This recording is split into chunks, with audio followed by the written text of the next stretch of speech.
నమస్తే welcome to story board.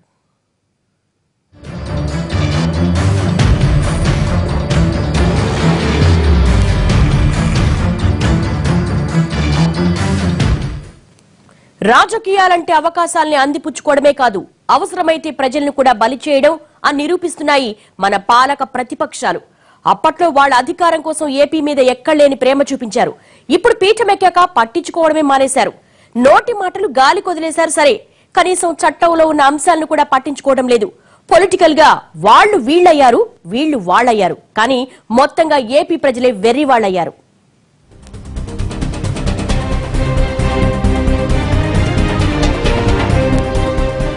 రాష్ట్రానికి ప్రత్యేక హోదా ఊసేలేదు. ఏపీకి ఎప్పటికీ ప్రత్యేక హోదా రాదు. దాగుడు మూతల్లేవు, డొంక తిరుగుడు మాటల్లేవు. హోదా రాదని కుండబద్దలు కొట్టేసిన కమలనాథులు. 2 ఏళ్లుగా ఆశగా ఎదురు చూస్తున్న ప్రజలకు మరోసారి నిరాశ ఎదురైంది. ఏపీకి ప్రత్యేక హోదా ఇస్తే తమ భవిష్యత్తు బాగుంటుందని ఎదురు చూసిన సామాన్యుడికి యథాలాపంగా శఠగోపం పెట్టారు. అప్పట్లో కాంగ్రెసోళ్లు కడుపు కొడితే ఇప్పుడు కమలనాథులు నోట్లో మట్టి కొట్టారు. మాకు అన్యాయం జరుగుతోందని అప్పట్లో జనం రోడ్డెక్కి ఆక్రోశిస్తే పట్టించుకోని కాంగ్రెస్ పార్టీ ఇప్పుడు ప్రతిపక్షంలో కూర్చుంది. అప్పట్లో మీకు అండగా ఉంటామంటూ కల్లబుల్లి కబుర్లు చెప్పిన కమలనాథులు ఇప్పుడు అధికార పీఠమెక్కి వెలిగిపోతున్నారు. అప్పటికి ఇప్పటికీ వచ్చిన తేడా ఏంటంటే వాళ్ళు వీళ్ళయ్యారు, వీళ్ళు వాళ్ళయ్యారు తప్పితే అసలు సంగతి మాత్రం అంగుళం ముందుకెళ్లలేదు.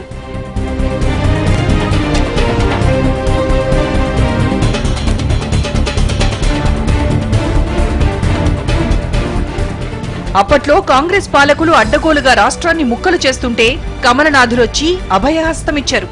కానీ ఇప్పుడు వాళ్లే అధికారంలోకి వచ్చాక ఏపీ ప్రజలకు హ్యాండ్ ఇచ్చారు. సర్లే, ఎప్పటికైనా ప్రత్యేక హోదా ఇస్తారులే అని ఆశగా ఎదురుచూస్తున్న తెలుగు ప్రజలకు కుండబద్దలు కొట్టినట్లు అసలు నిజాన్ని ఎప్పటికప్పుడు బయట పెట్టుకుంటూనే వచ్చిన బీజేపీ నేతలు మరోసారి ఏపీకి ప్రత్యేక హోదా లేదన్న విషయాన్ని తేల్చి చెప్పేశారు.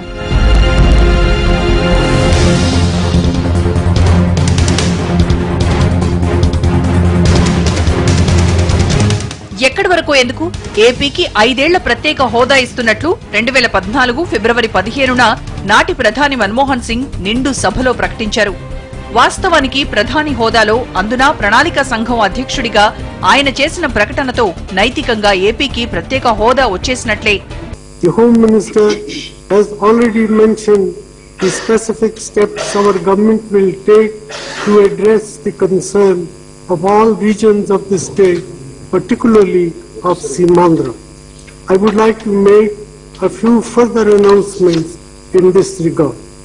First, for purposes of central assistance, special category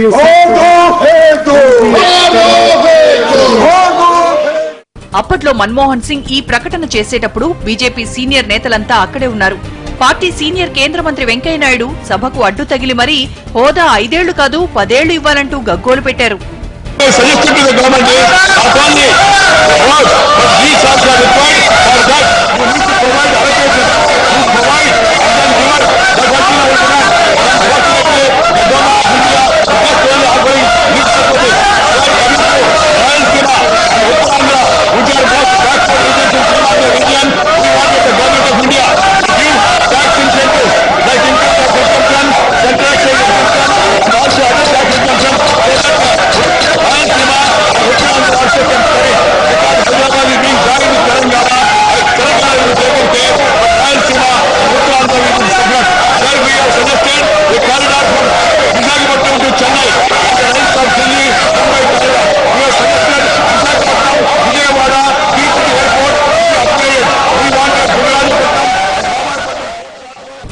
వాస్తవానికి నాడు ప్రధాని ప్రకటనతో ఏపీకి నైతికంగా ప్రత్యేక హోదా వచ్చేసినట్లే. ఆ లెక్క ప్రకారం ఎన్డీఏ సర్కారు ఏపీకి ఆ హోదా కింద వచ్చే గ్రాంట్లు మంజూరు చేయాలి తప్ప ఇలా మిగతా రాష్ట్రాలు ఒప్పుకోవాలంటూ కొత్త పల్లవి అందుకోవాల్సిన అవసరం లేదు. కానీ ఇప్పుడు ఏపీకి ప్రత్యేక హోదా ఇస్తే అది తమ ఖాతాలోకి రాదన్న అక్కసుతో కమలనాథులు నాలుక మడతేశారు. स्पेशल स्टेटस के बारे में तो ये बिल में लोग बोलते हैं. हम उनके बारे में बताया कि नीति आयोग ने जो टैक्स का हॉलिडे दिया है और टैक्स में इंसेंटिव दिया है और डेवलपमेंट के लिए जो फंड देते हैं वो पूरा पैसा दिया है, तो उसके लिए स्टेटस स्पेशल स्टेटस का आवश्यकता लगता नहीं.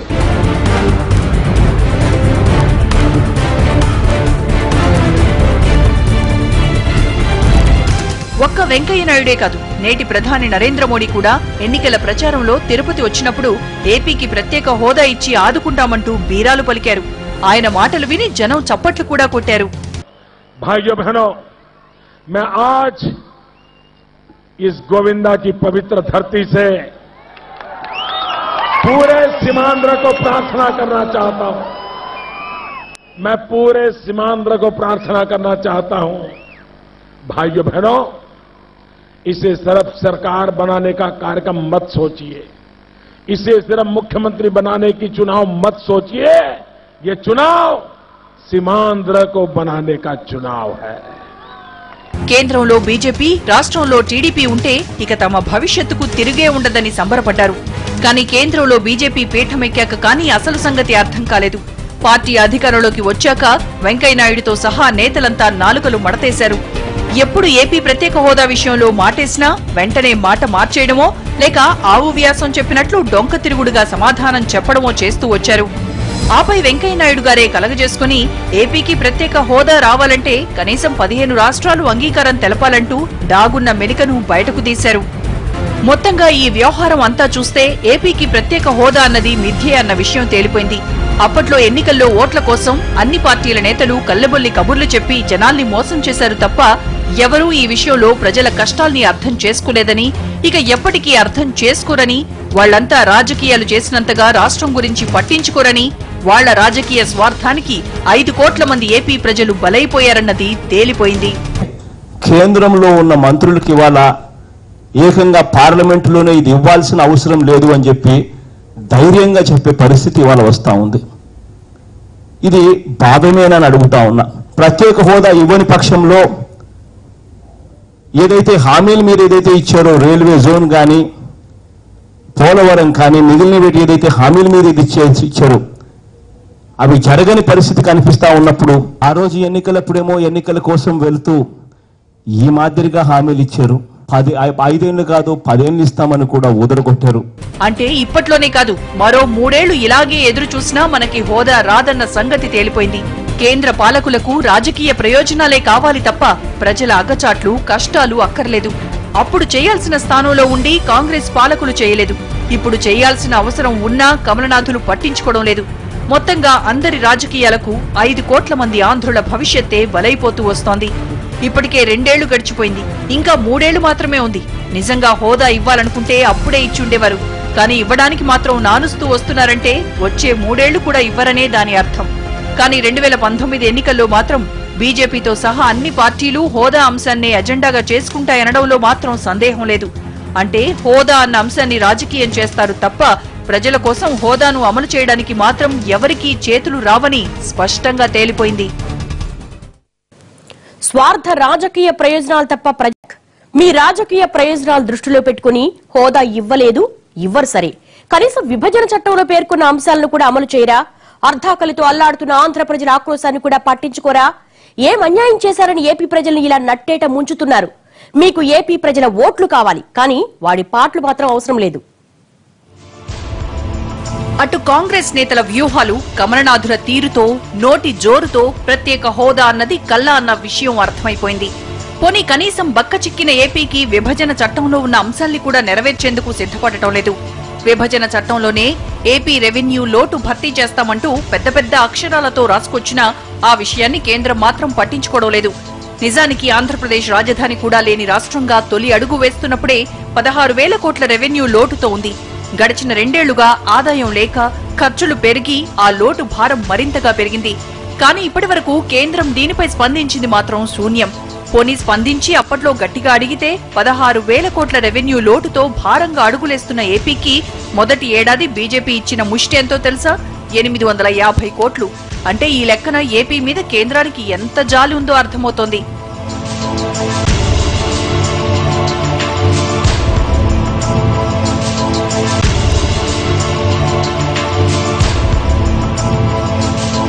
మొదట్లో 850 కోట్లు ఇచ్చారన్నారు. కానీ పూర్తిగా ఆ నిధులు రాష్ట్రానికి రాలేదు.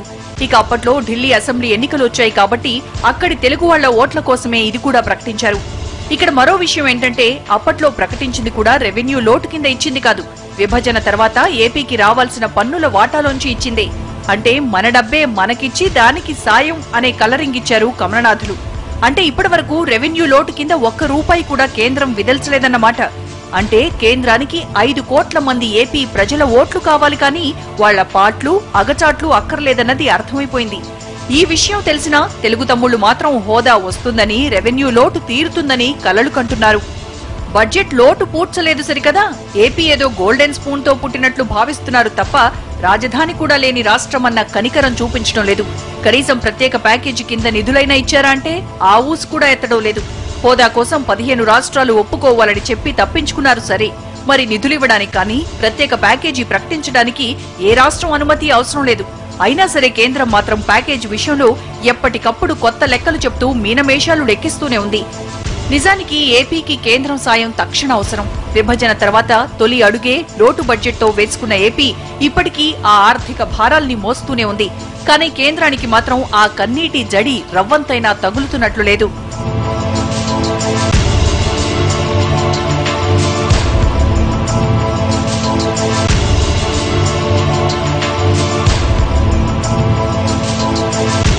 ఈ రోజు ప్రత్యేక హోదా అంటే నిన్న మొన్నటి వరకు ఇదిగో వస్తుంది అదుగో వస్తుంది అని చెప్తా వచ్చారు.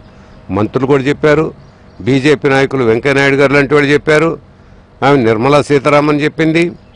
వీళ్ళెంతమంది చెప్పిన తర్వాత ఈరోజు నిన్న ఆశ్చర్యకరంగా రాజ్యసభలో ఈ చౌదరి గారిని ఆ మంత్రి గారు చెప్పటం క్షుణ్ణంగా క్లియర్ కట్గా కొండబద్దలు కొట్టినట్టు రాష్ట్రానికి అది ప్రత్యేక హోదా వచ్చేదానికి అవకాశం లేనే లేదు అనేది ఆయన చెప్పాడు.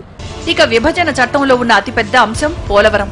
అప్పట్లో పోలవరాన్ని జాతీయ ప్రాజెక్టుగా ప్రకటించి ఏదో పెద్ద ఉద్ధరించేస్తున్నట్లు కలరింగ్ ఇచ్చిన కేంద్రం ఆపై అసలు ఆ విషయాన్నే పట్టించుకోవడం మానేసింది. మొదటి ఏడాది పోలవరం ఊసు కూడా ఎత్తలేదు. ఇక రెండో ఏడాది పోలవరానికి కేటాయింపులు చేసింది. ఇంతకీ కేంద్రం వేసిన ముష్టెంతో తెలుసా? 100 కోట్లు. నిజానికి చట్టంలో ఉన్నట్లుగా ఇప్పటి అంచనాల ప్రకారం పోలవరానికి 13,000 కోట్ల రూపాయలు కేటాయించాలి. కానీ ఇచ్చింది 100 కోట్లు. నిజానికి ఈ 100 కోట్లు ఏడాదిలో పోలవరం ప్లాన్లు గీసే కాగితాల ఖర్చు కూడా సరిపోదు. కనీసం కాగితాల ఖర్చుకు కూడా సరిపడని మొత్తంతో రాజధాని కూడా లేని రాష్ట్రం ఒక జాతీయ ప్రాజెక్టును ఎలా తీర్చిదిద్దుతుందని బీజేపీ అనుకుందో ఇప్పటికీ అర్థం కావడం లేదు. కేంద్రం ఏడాదికి ఇచ్చిన 100 కోట్లతో పోలవరం నిర్మాణం పూర్తి చేయాలంటే మరో 130 ఏళ్లు పడుతుంది.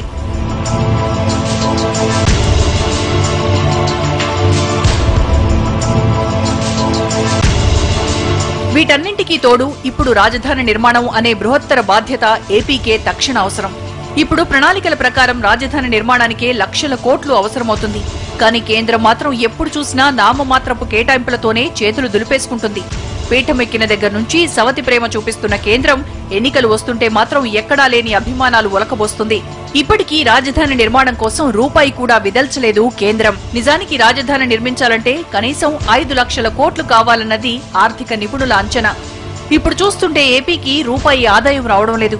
మరి ఇలాంటి రాష్ట్రం, ఇంత దయనీయమైన ఆర్థిక స్థితిలో ఉన్న రాష్ట్రం అంత పెద్ద రాజధాని నిర్మాణం ఎలా చేయగలుగుతుందన్న ఆలోచన కూడా లేదు. హోదా రాదు, నిధులు లేవు. మరి ప్యాకేజ్ మాట వెల్కమ్ బ్యాక్. చట్టంలో ఉన్న వాటిల్లో పెద్ద పెద్ద అంశాలే కాదు, తమ పరిధిలో ఉన్న చిన్న చిన్న అంశాలను కూడా కేంద్రం పట్టించుకోవటం లేదు. చట్టంలో ఉన్నట్లు ఏపీకి ప్రత్యేక రైల్వే జోన్ మాట పక్కన పెడితే కనీసం రాజధానికి ఇస్తామన్న సూపర్ ఫాస్ట్ రైలు కూడా ఇవ్వలేదు. రాష్ట్ర ప్రభుత్వం నిలదీస్తున్నా, రాష్ట్ర ప్రజలు ఆక్రోశిస్తున్నా కేంద్రం మాత్రం కనికరించడం లేదు. ఇప్పటికైతే హోదా రాదని తేలిపోయింది. ఇప్పుడు కమలనాథుల తీరు చూస్తుంటే ఆ మిగిలినవి కూడా రావేమో అన్న అనుమానం బలపడుతోంది. ప్రత్యేక హోదాని ప్యాక్ చేసి అటకెక్కించారు సరే, నిధుల గురించి అడిగితే మాట మార్చారు సరే, బడ్జెట్ లోటులో కూడా లోపాయికారి తెలివితేటలు ప్రదర్శించారు. రాజధాని నిధుల కింద రాళ్ల ఖర్చు కూడా ఇవ్వలేదు. పోలవరాన్ని ఏపీకి ఎప్పటికీ తీరని శాపంగా మార్చేశారు. చట్టంలో పేర్కొన్న ఏ ఒక్క అంశాన్ని కూడా పట్టించుకోలేదు. కనీసం ఏపీకి ఇస్తామన్న రైల్వే జోన్ కూడా ఇవ్వలేరా? విశాఖ జోన్ గా కొత్త రైల్వే జోన్ ఏర్పాటు చేస్తామన్న బీజేపీ ఎన్నికల హామీ ఇప్పుడు ఏ గాలిలో కలిసిపోయిందో అర్థం కావడం లేదు.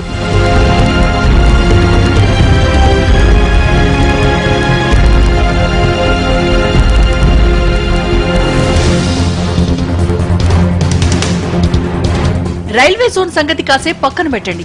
కనీసం ఏపీ రాజధాని అమరావతికి ప్రకటించిన సూపర్ ఫాస్ట్ ఎక్స్ప్రెస్ రైలుకే ఇప్పటి వరకు దిక్కులేదు. కనీసం పాత డొక్కు బోగీలతో అయినా ఓ పాత రైలైనా కేటాయించారా అంటే అదీ లేదు. అసలు ఇలా రైలే ఇవ్వడానికి చేతులు రాని కేంద్రం రైల్వే జోన్ ఇస్తుందనుకోవడం అత్యాశ అవుతుంది. ఇలా నిత్యం నిర్లక్ష్యం చేసే కేంద్రం తీరును ఎప్పటికప్పుడు రాష్ట్ర ప్రభుత్వం గట్టిగా నిలదీస్తున్నా వాళ్లలో మాత్రం స్పందన లేదు. ఎప్పుడు వెళ్లినా ఏదో ఒక కల్లబుల్లి కబుర్లు చెప్పి తప్పించుకుంటున్నారే తప్ప ఏ ఒక్కరోజు ఏపీకి రూపాయి సాయం చేస్తున్నామంటూ చెప్పిన పాపాన పోలేదు. ఆనాటి కాంగ్రెస్ పార్టీ రాజకీయ ప్రయోజనాల కోసం అడ్డంగా విభజన చేశారు, కట్టుబట్టలతో పంపించారు. మనం కష్టపడుతున్నాం, ఇంకా శ్రమ చేస్తాం. అదే సమయంలో మనకు అన్యాయం జరిగింది.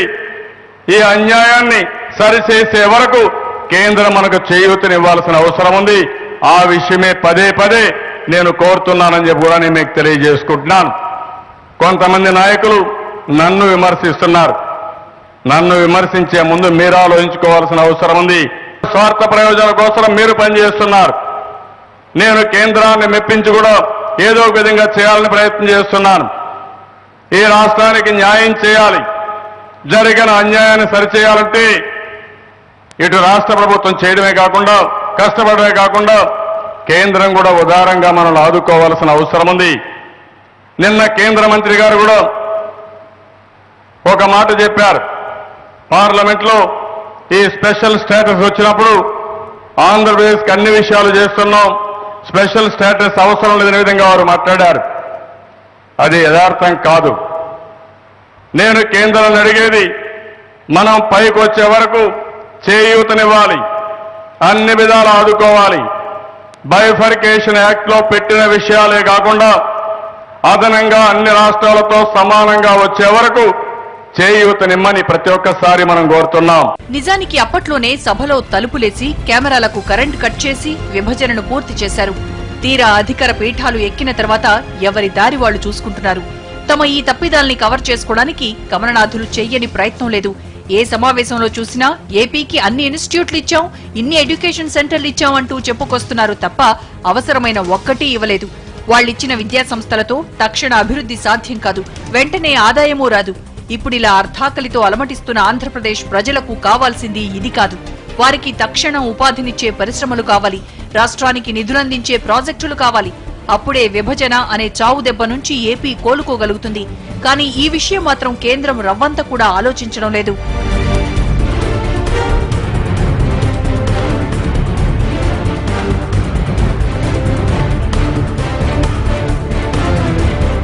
ఇక విభజన తర్వాత ఏపీలో భూస్థాపితమైపోయిన కాంగ్రెస్ చర్యలు ఇప్పుడు కూడా రాజకీయం చుట్టూరానే తిరుగుతున్నాయి. నిజానికి హోదా దగ్గర నుంచి విభజన చట్టంలో పేర్కొన్న అన్ని అంశాలు కాంగ్రెస్ చలవే. కానీ వాటి అమలు జరగకపోతే మాత్రం కాంగ్రెస్ చేష్టలుడిగి చూస్తోంది. లోక్సభ సంగతి వదిలేస్తే ప్రస్తుతం రాజ్యసభలో కాంగ్రెస్దే పైచేయి. ఈ ఆధిపత్యాన్ని చాలా బిల్లుల విషయంలో ఉపయోగించుకుంటూ కేంద్రానికి చుక్కలు చూపిస్తోంది. మరి ఏపీ అంటే ఇంత చిత్తశుద్ధి ఉన్న కాంగ్రెస్ నాయకులు రాజ్యసభలో మాత్రం ఆ విషయాన్ని ఎందుకు నిలదీయడం లేదన్నది మాత్రం నిష్ఠుర సత్యం. కనీసం హోదా విషయంలో కేంద్రం చట్టం చేస్తే తాము రాజ్యసభలో మద్దతిచ్చి సాయం చేస్తామన్న మాట కూడా కాంగ్రెస్ నేతల నోట రావడం లేదు.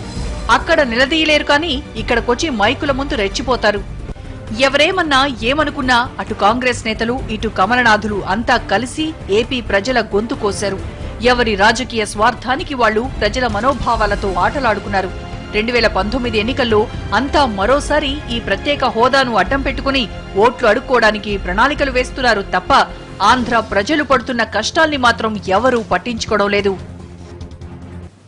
ఇది వాళ్ళ స్టోరీ బోర్డ్. మరంశంతో మళ్ళీ కలుద్దాం. నమస్తే.